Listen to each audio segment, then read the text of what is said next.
वो तो रीझेगा मन की सफाई से। जो मन ही ना शीशा बनाओगे, काले धब्बों को कैसे मिटाओगे। जो देखी ना जग में,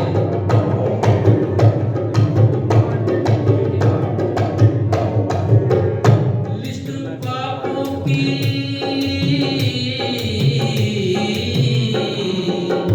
लिस्ट पापों की जब आगे आएगी, तेरी शर्मों है पाएगी। वहाँ कोई सिफारिश ना जाएगी, वहाँ कोई सिफारिश ना जाएगी। जब सच्ची अदालत में जाओगे, क्या कह करके पीछा छुड़ाओगे। जो नेकी ना जग में कमाओगे, तो मालिक को क्या मुंह दिखाओगे। जो नेकी ना जग में कमाओगे, तो मालिक को क्या मुंह दिखाओगे। इतना कह करके नत्था सिंह, इतना कह करके बस कर, तेरा मन है बेबस इसे बस कर। नत्था सिंह इतना कह करके बस कर, तेरा मन है बेबस इसको बस कर। और सत्य की कसौटी पे कस कर, और सत्य की कसौटी पे कस कर। जब निर्मल में निश्चय हो जाओगे, सुख दोनों जहां का फिर पाओगे। जितना समय मिला था क्योंकि समय का मैं फायदा नहीं, 1 मिनट भी मैं फालतू नहीं ले सकता, इसलिए समय बिल्कुल पूरा हो चुका है। आपका बहुत बहुत धन्यवाद। महर्षि दयानंद की 200वीं जयंती के उपलक्ष्य में अभी आप आचार्य ऋषिदेव से बहुत सुंदर भजन सुन रहे थे, प्रेरणादायक भजन सुन रहे थे आप। तो आचार्य जी का बहुत बहुत धन्यवाद। और इस कार्यक्रम में 21 रुपए हमारे प्रधान डॉक्टर गजराज सिंह आए, गांधी उनका बहुत बहुत धन्यवाद। तो सहयोग के लिए सभी से अपील है, दानी भावों से अपील है कि आप भी सहयोग देकर इस कार्य में पुण्य भागी बने, पुण्य के भागी बने। और अब हमारे आचार्य विष्णु मित्र जी पधार चुके हैं, तो 9 बजे तक अपने प्रवचन रखेंगे आचार्य विष्णु। और दोपहर का कार्यक्रम 2 बजे से 5 बजे तक हमारे नरेश अग्रवाल जी के वहाँ सेक्टर 18 में आर्य समाज में नहीं है, नहीं वो हाउसिंग बोर्ड नंबर क्या नंबर है? ये हमारी दुकान के पीछे होगा। मेरे दुकान का नेजा इलेक्ट्रॉनिक शॉप के पीछे 1250 नंबर में वो भाई साहब को याद है, मैसेज डाल दें। तो 9 बजे तक आप ये ऐसे पूरे लेके चलना है। हाँ जाने चाहिए, क्या विदा है इंडियन यूनिवर्सिटी में। और 1100 रुपए रविंद्र कनेडा जी इसमें सहयोग दे रहे हैं।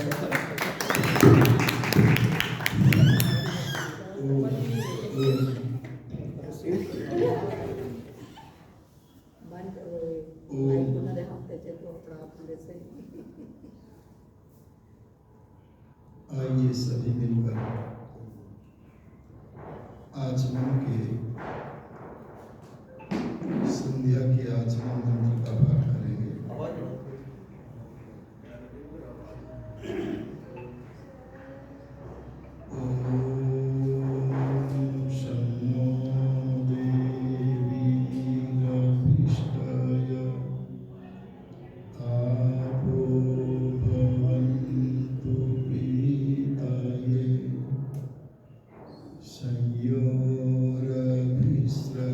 संयोरभिस्रवन्तु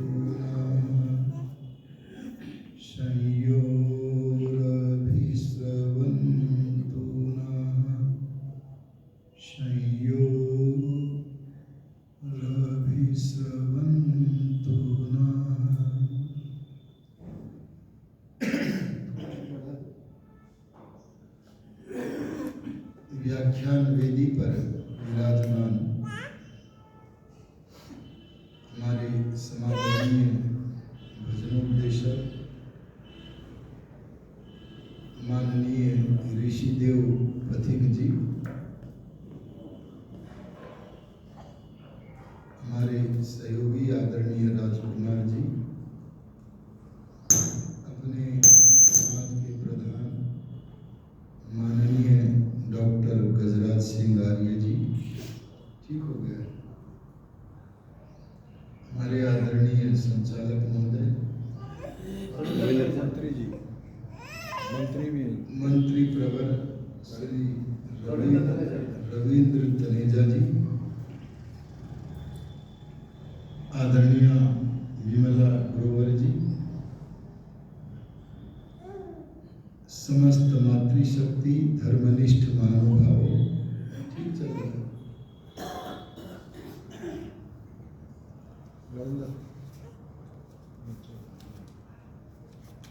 अभी हमने मिलकर के बैठ जाओ उधर दूर जाके अभी हमने मिलकर के एक मंत्र का पाठ किया है। इस मंत्र की रचना किसने की है? क्यों जी बताया आपको? जो मंत्र हमने अभी पढ़ा था, सन्नो देवी रविष्टय, इस मंत्र की रचना किसने की है?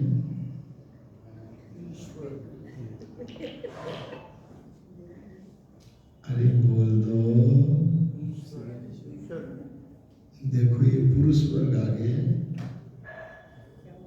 ये कह रहे हैं कि इस मंत्र की रचना उसने की है जिसने सूर्य की रचना की, चंद्रमा की रचना की, हम जीवों के शरीर की रचना की। उसी परमेश्वर ने इस मंत्र के शब्दों का जो क्रम है, उसकी रचना उस परमात्मा ने की।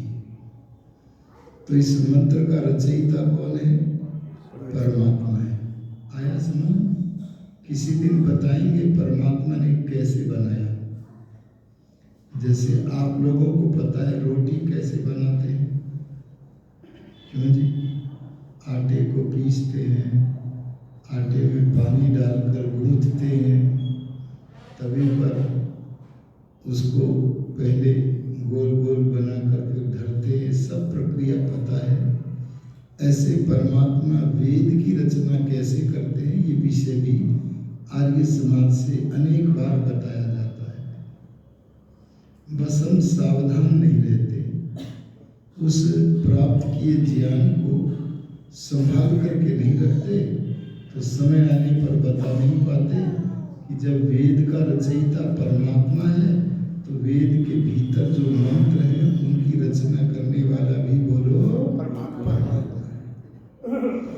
इस मंत्र का नामकरण किया है आचमन मंत्र। ये मंत्र का जो नाम रखा है आचमन मंत्र, ये किसने रखा है? ना ऐसे तुक्का नहीं चलता है इस मंत्र। इस मंत्र की रचना तो परमात्मा ने की है। आपके बच्चों की रचना भी आपके गर्भ में परमात्मा ने की है, पर उसका नामकरण सांसारिक पिता करता है। ऐसे ही इस मंत्र का नामकरण महर्षि दयानंद जी ने किया है। अरे बोलो किसने किया है? महर्षि दयानंद के आगमन से पहले इस मंत्र को न कोई आचमन मंत्र कहता था और न ही इस मंत्र से कोई आचमन करता था। महर्षि दयानंद जी ने आचमन करने के लिए यही मंत्र क्यों दिया है? उन्होंने देखा आजकल सनातनी समाज नवीन सनातनी हो गया है। नवीन सनातनी का मतलब है जिसमें सत्य असत्य का मिश्रण होकर एक विचित्र प्रकार का सनातनी हो गया है। थोड़ी सी तो वैदिक बातें भी मानता है और बहुत सारी अवैधिक बातें भी मानता है। अभी घटना देखी, रामलला जी के अंदर प्राण प्रतिष्ठा कर बैठा। तो बोलो ये सनातनी है या नवीन सनातनी है? नवीन सनातन। तो जब नवीन सनातनियों की वेदों से दूर जाने के कारण दुर्दशा को देखा तो दयालु दयानंद को दया आ गई और दया में भर के उन्होंने आचमन करने के लिए हमें मंत्र दे दिया, वेद का मंत्र। आज भी जो नवीन सनातनी हम सनातनियों के साथ जुड़े नहीं हैं, आर्य समाजियों के साथ जुड़े नहीं हैं, महर्षि दयानंद के साथ जुड़े नहीं हैं, स्वाध्याय नहीं करते हैं, वे आचमन तो करते हैं। क्या कहा मैंने? वे आचमन तो करते हैं, पर उनके पास आचमन करने के लिए कोई वेद मंत्र नहीं है। यह है। और आचमन भी जो करते हैं जिन वाक्यों से, उन वाक्यों का आचमन की क्रिया के साथ कोई संबंध भी नहीं है। आपके घर वैदिक पंडित आते हैं या नवीन सनातनी वाले पंडित आते हैं? वैदिक आते हैं। पर कभी कभी आपने नवीन सनातनियों के घर पर देखा होगा, वहां पर आने वाले वेद विरुद्ध पंडित आचमन तो कराते हैं। इसे स्वतंत्र छोड़ दो और पीछे बैठ जाओ। स्वतंत्र भी छोड़ो, पीछे भी बैठो, तब जाके समाधान होगा। दो काम करने पड़ेंगे आपको, पीछे बैठना पड़ेगा, स्वतंत्र छोड़ना पड़ेगा। अभी एक काम किया है आपने, दूसरा और कर लो। हाँ जी, मैं कहाँ तक पहुंच गया था? वे लोग वाक्य बोलते हैं, ओम केशवाय नमः, ओम माधवाय नमः। बोलो, इस वाक्य का क्या आचमन करने के साथ कोई संबंध है? इन वाक्यों का अर्थ तो यही है, माधव को नमस्ते, केशव को नमस्ते, मनुष्य को नमस्ते कर रहे हैं और आचमन करने का काम कर रहे हैं, कोई संबंध ही नहीं है। इस दुर्दशा को जब दयानंद योगी ने देखा तो उन्होंने सोचा, जैसी क्रिया वैसी ही बात जिस मंत्र में हो, उस मंत्र का आचमन की क्रिया के साथ विनियोग कर दूं, माने जोड़ दूं।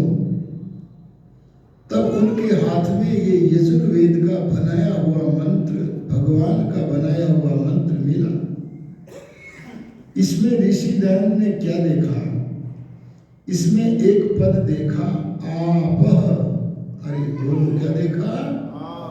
आपः माने जल। बोलो, आपः माने जल का वर्णन है इस मंत्र में। तो जल पीने का विधान कर दिया। अब दोनों काम कर लेते तो समाधान हो जाता। भाई सुन लो, वो क्या करें? न, मैंने दो काम करने को कहा, इनको दो काम बताओ। आप पीछे कर लो, वो बोल रहे हैं। नहीं सुन पा रहे हैं। इनको कोई प्रार्थना करे कि बच्चे को लेकर पीछे आराम से बैठो और सुनो भी। हाँ, पीछे बैठो, आराम से सुनो भी। हाँ, आराम से। वहाँ बोल भी लेगा तो और पीछे थोड़ा सा, हाँ, बोलने दो इसको, कोई बात नहीं। हाँ जी, मैं कहाँ तक पहुंचा था? आपः शब्द का अर्थ होता है जल। वेद भाष्य में ऋषि दयानंद ने क्या अर्थ किया है? बोलो, जल। तो महर्षि ने देखा, राजेंद्र जी बैठ जाओ, बैठ जाओ। ये बीच बीच में करोगे तो गड़बड़ हो जाएगा। बाद में दे देना, बाद में दे ये काम तो बाद में भी कर सकते थे। वहाँ अपना काटते रहो, जिसको दान देना वहाँ राजेंद्र जी को दान दे दो, रसीद ले लो। हाँ जी, हम ये बहुत आवश्यक कार्य है, दान देना लेना, इसके बिना कार्य भी नहीं चलता है। लिखा है, सर्वारंभा अर्थ मूला कोई भी कार्य आरंभ किया जाए उसके मूल में क्या है? अर्थ। और हम अर्थ की इच्छा भी करते हैं भगवान से, क्यों जी? करते हैं कि नहीं करते हैं? क्या कहते हैं? वयम श्याम पतयोरयीणाम, जिसे मैं दान कर सकूं, रई शब्द का अर्थ बता रहा हूं मैं, जो दान करने के योग्य हो ऐसे धन को मैं प्राप्त करूं, उसका स्वामी बनूं। केवलाघो भवति केवलादि, अकेला ही धन संग्रह करके खाने वाला केवल पाप खाता है। इसलिए धन ऐश्वर्य का स्वामी तो बनूं, लेकिन पहले यज्ञ करूं, परोपकार करूं और उसके बाद उस धन का मैं सेवन करूं। ऐसा कौन कहता है? भगवान का भक्त वेद मंत्र को माध्यम बनाकर कह रहा है। तो आप दीजिए बढ़ चढ़कर दान, पर वहां पीछे दीजिएगा। कोई व्यक्ति वहां बैठा रहा करे, उसको दे दिया कीजिए। आइए आगे बढ़ते हैं। महर्षि दयानंद जी ने इसमें एक पद देखा, पीतये। क्या पद देखा बहनों? पीति शब्द है, चतुर्थी विभक्ति के एक वचन में बनेगा पीतये। पीतये माने पीने के लिए। शब्द क्या है बोलो? पीने के लिए। ऋषि ने देखा इसमें किसी पेय वस्तु का वर्णन है, तो पीने का विधान कर दिया। ठीक विधान किया कि नहीं किया? ऋषि दयानंद ने इसी मंत्र में एक पद देखा, अभिश्रवंतु। अभिश्रवंतु का अर्थ है दोनों तरफ बहे। किधर बहे? दोनों तरफ। दोनों तरफ माने सांसारिक आंगन में भी बहे और आध्यात्मिक आंगन में भी बहे, अरे मोक्ष में भी बहे। जो सब जगह बहे, दो ही जगह होती है, लौकिक और पारलौकिक। तो जो दोनों स्थानों पर बहे, सब जगह बहे, ऐसी किसी बहने वाली वस्तु का वर्णन है। और वो बहने वाली वस्तु जो है वो पी भी जा सकती है, और जो बहने वाली भी है, पी जाने वाली भी है, उस वस्तु का नाम भी इस मंत्र में है। अरे बोलो क्या नाम है? आप बोलो क्या है? आप है माने जल। देखो जैसा मंत्र में है वैसा क्रिया में है। यह है ऋषियों का मंत्रों का क्रिया के साथ सही सही जोड़ विनियोग। आ गया समझ में? ऋषि दयानंद आगे इस मंत्र का विधान करते हुए लिखते हैं कि यदि जल न मिले, क्या न मिले? कभी कभी जल नहीं भी मिलता है। एक बार योगी राज कृष्ण युद्ध से लौट रहे हैं, अर्जुन के साथी बने हुए, संध्या का समय हो गया। अरे बोलो, परमात्मा भी संध्या करते हैं क्या? नहीं हैं जी? करते हैं जी। नहीं करते। कौन कह रहा करते? किसकी करते हैं? संध्या मैंने ध्यान। किसका ध्यान करेंगे? उपासना किसकी करेंगे?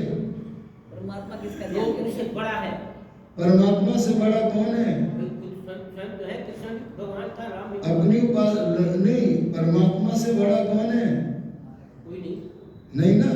तो परमात्मा उपासना नहीं करते, वो उपासक नहीं है, वो उपास्य हैं। जो उपासना करता है वो परमात्मा नहीं है। और आपका जो ये उत्तर आया इसलिए आया क्योंकि आप अवतारवाद की अवैधिक बात को मानते होंगे। अच्छा बोलो, भगवान अपने भक्तों का उद्धार करने के लिए जन्म लेते हैं कि नहीं? अरे बोलो। देखो बहन जी बोल रही हैं, नवीन सनातनी बैठी हुई है हमारी बहन। अरे बोलो जी, भगवान अपने भक्तों का उद्धार करने को जन्म लेते हैं कि नहीं? देखो वहाँ भर रहे हैं इसी नहीं। देखो भर रहे हैं, मैं समझ गया था तो। भगवद गीता में लिखा है तो गीता का ऑपरेशन हम बाद में करेंगे, अभी सुन लो। तो भगवान के पास बिना जन्म लिए अपने भक्तों का उद्धार करने का सामर्थ्य है या नहीं है? अरे बोलो। देखो अब देखो सनातनी वाली बात आ रही है, अब सही सत्य आ रहा है। क्योंकि जब दिमाग लगाते हैं ना तो मुख से सत्य ही निकलता है ना। बोले हम भी भक्त हैं तो हमारा उद्धार भी भगवान कर रहे हैं, पर जन्म लेके कर रहे हैं कि बिना जन्म लिए? अरे जैसे हम भक्तों का उद्धार परमात्मा बिना जन्म लिए कर रहे हैं, ऐसे संसार के समस्त भक्तों का उद्धार परमात्मा जन्म लिए बिना ही करते हैं, क्योंकि परमात्मा पूर्ण शक्ति वाले हैं। इसलिए उन्हें किसी भक्त का उद्धार करने के लिए जन्म लेने की आवश्यकता नहीं है। हम मूर्खता के कारण श्री राम, योगी राज कृष्ण, हनुमान जैसे बड़े बड़े भगवान के भक्तों को भक्त मानकर उनके आदर्शों को तो ग्रहण नहीं कर पाते, लेकिन भगवान से दूर होते चले जाते हैं। इसलिए ध्यान रखना, भगवान के भक्तों को भगवान मत मानो, भक्त मानो, उन्हें अपना आदर्श बनाओ, उन जैसे बनने का प्रयत्न करो। अच्छा, अब एक दूसरा प्रश्न है, मैं समझ गया हूं ये तो कि मैं मंत्र से अलग चला गया हूं। परमात्मा पापियों का नाश करने के लिए तो जन्म लेते हैं कि नहीं? अरे बोलो जी। नहीं। सोच में पड़ गए। बोलो जी, परमात्मा पापियों का नाश करने के लिए कंस, रावण जैसे पापियों का नाश करने के लिए तो जन्म लेते हैं कि नहीं? नहीं लेते। अच्छा, परमात्मा के पास पापियों के नाश करने के लिए बिना जन्म लिए शक्ति है कि नहीं? पापी के भीतर परमात्मा है कि नहीं? अरे रावण के भीतर भी परमात्मा है कि नहीं? तो जो परमात्मा के भीतर, रावण के भीतर है, वह परमात्मा रावण के शरीर के अंदर जो मर्म स्थल हैं, उन मर्म स्थलों को जब चाहे छिन्न भिन्न करके उन्हें नष्ट कर सकता है कि नहीं? अगर नहीं कर सकता तो जन्म लेगा, तलवार उठाएगा तब मारेगा। लेकिन ऐसा, अरे बोलो, कहाँ फंस गए नवीन सनातनियों में?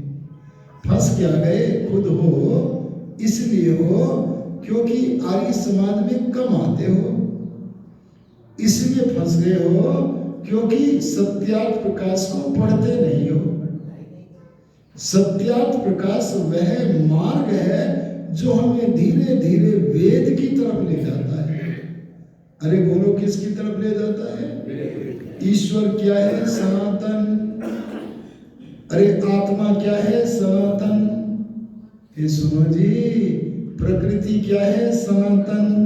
और इन तीनों के बारे में ठीक ठीक बताने वाला परमात्मा का ज्ञान वेद, बोलो क्या है? सनातन।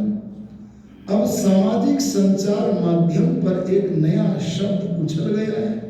वैसे तो ये सनातन शब्द है, सदा रहने वाला है, पर अब विशेष उछल गया। पकड़ लो इसे आर्यों। और वो शब्द क्या है? सनातन।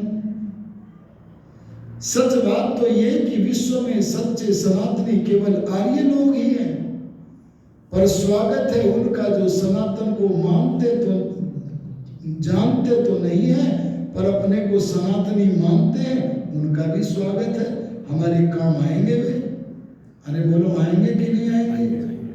अरे विधर्मियों से युद्ध करने में, संघर्ष करने में, बोलो सहयोगी बनेंगे कि नहीं बनेंगे? उनको उनका अभिनंदन करो, पर उन्हें वेद के मार्ग पर लाते हुए अभिनंदन करो। तो मैं आपसे कह रहा था कि ऋषि दयानंद ने कहा कि यदि जल न मिले तो आचमन न करें। एक बार महात्मा योगी राज कृष्ण रणांगण से लौट रहे हैं, सारथी बने हुए हैं अर्जुन के। संध्या का समय हो गया है, जल तो है नहीं। अकस्मात चलते चलते एक सरोवर दिखा, तो कृष्ण महाराज जो युद्ध के दिन भी संध्या करते थे, संध्या के कार्य में कभी अनध्याय नहीं करते थे, वो महात्मा बोले अर्जुन देखो जलाशय आ गया है, आओ चलो रथ से उतरकर हाथ पैर धोकर आचमन करके संध्या करते हैं। संध्या करते हैं प्रतिदिन। ऋषि दयानंद कहते हैं संध्या मत छोड़ना। अगर आचमन के लिए जल न मिले तो पानी से आचमन मत करना, पर संध्या मत छोड़ना। अगर गले में कफ और पित्त न हो तो चाहे जल से आचमन मत करना, पर संध्या मत छोड़ना। अच्छा, अगर ऋषि दयानंद की दी गई इस छूट का हम लाभ उठा लेंगे। कौन सी छूट का? आचमन न करने की। संध्या करने की छूट नहीं है, पानी से आचमन करने की छूट का अगर लाभ उठा लेंगे तो बोलो इस मंत्र का नाम आचमन मंत्र सार्थक होगा या निरर्थक होगा? अरे बोलो, आप सार्थक कैसे हो जाएगा जब कामी शब्द के अनुसार नहीं करोगे? निरर्थक हो जाएगा, पानी नहीं होगा। आपने किसी बालक का नाम रख दिया सुशील, और बच्चा सुशीलता धारण न करे, उद्दंडता करे, तो बोलो नाम सार्थक हुआ कि निरर्थक हुआ? अब हम ऋषिवर से ही पूछते हैं, जिसे भगवान का प्रत्यक्ष हो गया है, जो अपने समय का धरती के सबसे बड़ा महापुरुष है, उसी महापुरुष से बैठ करके पूछते हैं कि हे महर्षि, एक और तो आप इस मंत्र का नामकरण करते हो आचमन मंत्र, नाम तो रखा आचमन मंत्र, आचमन करने का विधान भी कर दिया पर छूट भी दे दी, ऐसा क्यों? तब दयानंद बोले, ए आर्यो, ए भगवान के भक्तों, ए सनातनियों, मैं तुम्हें बाह्य आचमन, पानी से किए जाने वाले आचमन के विषय में तो छूट देता हूं, लेकिन संध्या के द्वारा जो आंतरिक आचमनीय तत्व है, अरे भीतर से जिसका आचमन करना है, उस आचमन के लिए कोई छूट देने को तैयार, बोलो जी नहीं। आ गया समझ? इससे क्या निकला? जल से आचमन करो न करो, पर भीतर से जो आचमनीय तत्व है उसका आचमन करना ही संध्या का लक्ष्य है। उसे किए बिना संध्या का लक्ष्य पूर्ण नहीं होगा। और वो लक्ष्य क्या है? आप संध्या शब्द के अर्थ को ही देख लो। ऋषि दयानंद ने लिखा है, संध्यायन्ति संध्यायते वा परब्रह्म यस्यां सा संध्या। क्या कहा? जिसमें परमेश्वर का ही चिंतन किया जाए। अरे बोलो किसका? परमेश्वर का। अरे संध्या में हनुमान जी की आरती करनी चाहिए कि नहीं? नहीं। बोलो जी बहन जी, ये नहीं दे पाती उत्तर, बड़ा मुश्किल हो गया। इनको लाया करो रोजाना, इनको जरूर लाओ, उत्तर देगी। आप बोलो जी। नहीं। हनुमान जी की आरती करनी चाहिए कि नहीं? अब ये तो हो गए सनातन। संध्या में राम की आरती नहीं, संध्या में कृष्ण महाराज की आरती नहीं, हनुमान की आरती नहीं, बल्कि ये महापुरुष जिसका चिंतन करते थे, उस परमात्मा के चिंतन का ही नाम, अरे बोलो क्या है? संध्या। अरे बोलो क्या है? संध्या। समझ गए ना? आपको संध्या में राम लला का चिंतन नहीं करना है, आपको संध्या में हनुमान का चिंतन नहीं करना है, आपको संध्या में महर्षि दयानंद का चिंतन नहीं करना है, अपितु ये सारे महापुरुष योगाभ्यास करते हुए सर्वव्यापक अंतर्यामी सत चित आनंद स्वरूप परमात्मा का ही चिंतन करते थे। उसी के चिंतन करने का नाम संध्या है। इसलिए इस मंत्र के द्वारा आपको जो आचमनीय तत्व सेवन करना है वह है आप। अरे बोलो क्या है? आप है माने ना। संध्या में जल पीने का नाम संध्या थोड़ी है। आप एक अर्थ जल भी होता है, वेद भाष्य में यह अर्थ किया भी है, लेकिन जब संध्या की पद्धति में आप एक अर्थ किया है, ध्यान देना, मन लगा के पढ़ना, वहां आप एक अर्थ जल नहीं किया है। क्या कहा मैंने? वहां आप एक अर्थ जल नहीं किया है, क्योंकि जल पीने का तो केवल इतना ही उद्देश्य है, गले का कफ और पित्त की कुछ निवृत्ति हो जाए, आंतरिक आचमनीय तत्व का सेवन करना है। देखो आप का अर्थ क्या है? कई बार वेद अपने पदों का अर्थ स्वयं बताता है। एक मंत्र आता है यजुर्वेद में, क्या आता है? तदेवाग्नि तदादित्य तद्वायुस्तद चंद्रमा तदेव शुक्रम तद्ब्रह्म तआप स प्रजापति। इस मंत्र में परमात्मा के कई नाम आए हैं। अरे बोलो कितने नाम आए हैं? कई नाम आए हैं। क्या? उस भगवान का नाम अग्नि है। यह अग्नि का मतलब भौतिक अग्नि नहीं है, रसोई वाली हवन कुंड वाली अग्नि नहीं, जो सबसे अग्रणी है उसका नाम क्या है? अग्नि। तद वायु, उसी भगवान का नाम वायु भी है। यह वायु का अर्थ पवन मत समझ लेना। वायु का मतलब होता है जो गति देता है। परमात्मा पृथ्वी को गति देता है कि नहीं? अरे बोलो, सारे संसार को गति देता है कि नहीं? देता है। चाहे स्वयं गति में नहीं आता, पर संसार को तो गति देता है। संसार को गति देने के कारण उस परमात्मा का नाम क्या है? वायु। आप समझ गए ना? यह हवा को मत समझ लेना। लोग हवा को ही हाथ जोड़ने लगते हैं कि पानी लंबा चौड़ा देखा वही हाथ जोड़ लेते हैं। तो ध्यान देना, कहीं आग को देखा, हवन कुंड में देखा, वही हाथ जोड़ लेते हैं। ये जड़ वस्तुएं हैं, ये नमस्करणीय नहीं है। इनकी पूजा केवल सदुपयोग करके होगी। सदुपयोग करने के अतिरिक्त चेतनवत व्यवहार करने से जड़ वस्तुओं की पूजा, अरे बोलो, नहीं। तो यहाँ पर कई सारे नाम भगवान के आए हैं। उसमें एक नाम आया है तद ब्रह्म तआप। ये ब्रह्म यज्ञ में आप शब्द का प्रयोग ऋषि दयानंद ने किया है। तो ब्रह्म अर्थ पकड़ लो इनमें से। भगवान ने क्या अर्थ बताया? बोलो, आप है माने ब्रह्म। अरे बोलो, आप है माने ब्रह्म। ये आप है का अर्थ ब्रह्म किसने बताया? ना, वेद भगवान बता रहे हैं। ये मंत्र में वेद में से बोल रहा हूं, ध्यान देना। आप है माने ब्रह्म। अरे बोलो, आप है माने ब्रह्म।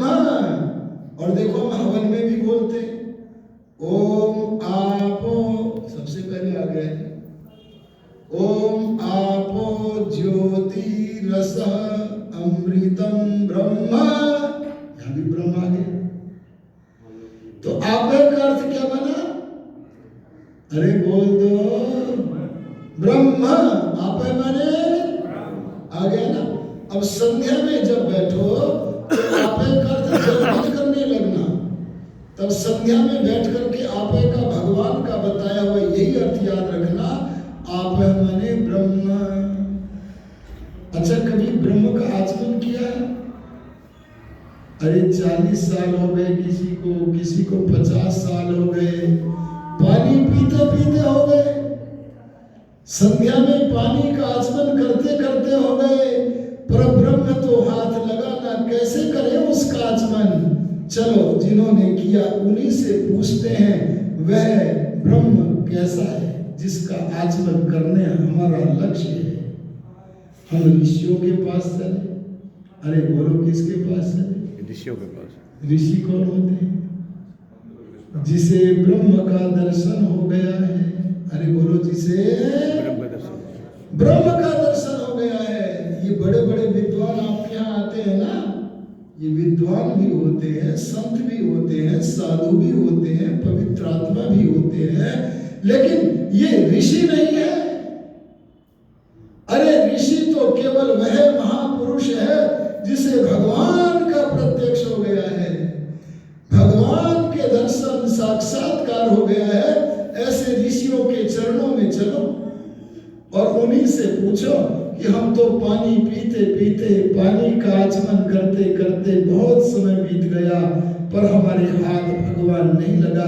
तुम तो ऋषि हो, तुमने तो ब्रह्म का आचमन किया है, बताओ ना कैसा लगता है? तब ऋषि क्या उत्तर देते? मत पूछो। क्या बोले जी? अरे बोलो क्या बोले? मत पूछो। हमने कहा क्यों न पूछे? तब ऋषि बोले वो जो ब्रह्म का आचमन का आनंद है ना, वो वाणी का विषय नहीं है। मैं कैसे बता दूं? वो तुम्हारे कानों की पकड़ में आने वाला भी नहीं है। नहीं न देवा आपनुवत वो परमात्मा इन ज्ञानेंद्रिय रूपी देवताओं से प्राप्त किया जाने योग्य बोलो नहीं है। तो मैं वाणी से बता भी नहीं सकता और तुम कानों से उसको समझ भी नहीं सकते। हमने कहा कुछ तो बोलो, बोलने से कुछ कुछ फीलिंग होगी, अरे कुछ कुछ अनुभव होगा, बोलो ना। तब दया में भर के बोले। क्या बोले? रसः ही एव अयम, वह भगवान तो रस रूप है। अरे बोलो कैसा है? रस शब्द का अर्थ क्या होता है? रस शब्द का अर्थ होता है स्वाद। अरे बोलो क्या होता है? तो अर्थ बना आप है माने ब्रह्म रस। अरे बोलो आप है माने ब्रह्म रस। देखो जी पुरोहित जी, हम हवन में मंत्र बोल रहे थे। क्या? आपो ज्योति रस। अभी देखो रस है, तो अर्थ क्या बना? आप है माने ब्रह्म रस। अरे बोलो क्या बना? ब्रह्म रस। संध्या का लक्ष्य बता रहा हूं आपको मैं। संध्या का लक्ष्य क्या है? आप माने ब्रह्म रस।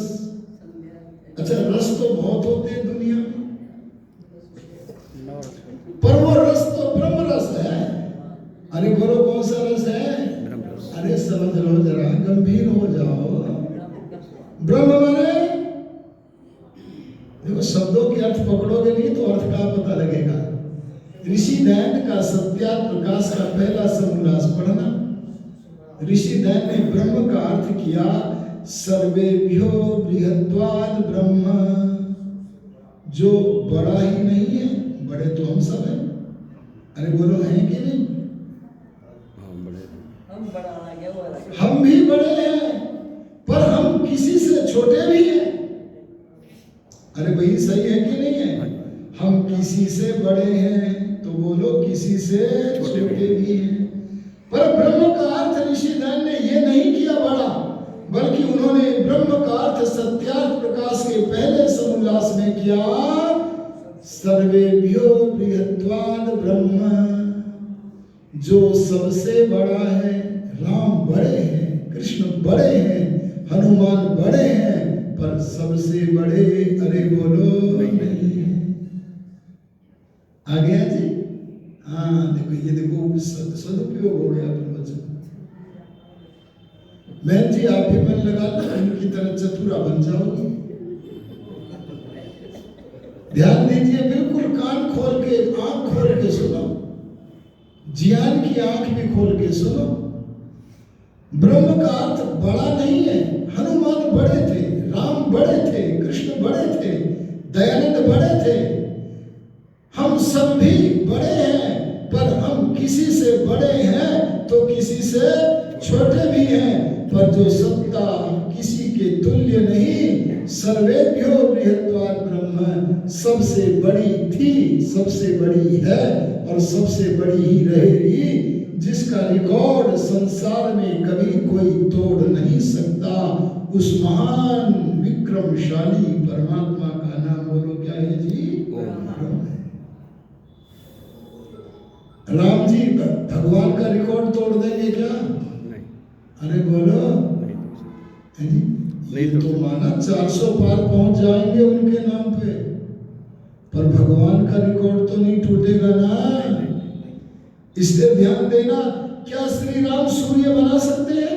नहीं, अरे बोलो, क्या चंद्रमा बना सकते हैं? नहीं, क्या माता के गर्भ में बच्चे को बना सकते हैं? क्या आंखों की सूक्ष्म शिराओं की रचना कर सकते हैं? नहीं कर सकते। जिसका एक भी रिकॉर्ड विश्व विक्रम कोई नहीं तोड़ सकता, उसका नाम क्या है?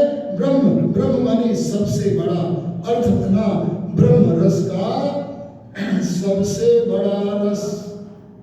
अरे बोलो कौन सा रस? गन्ने का रस नहीं, वो 15 रुपए में मिल जाता है। और गन्ने के रस को कोई छोटा मानता हो तो मौसमी का रस भी नहीं, वो 30-35 रुपए में मिल जाता है। और कोई मौसमी के रस को ब्रह्म रस मानता हो, वो भी नहीं। किसका बोला जी? अनार का। अनार का भी नहीं, अनार का भी नहीं, बल्कि सबसे बड़ा ब्रह्म रस। अरे वो बाजार में नहीं मिलता, वो रुपयों से नहीं मिलता।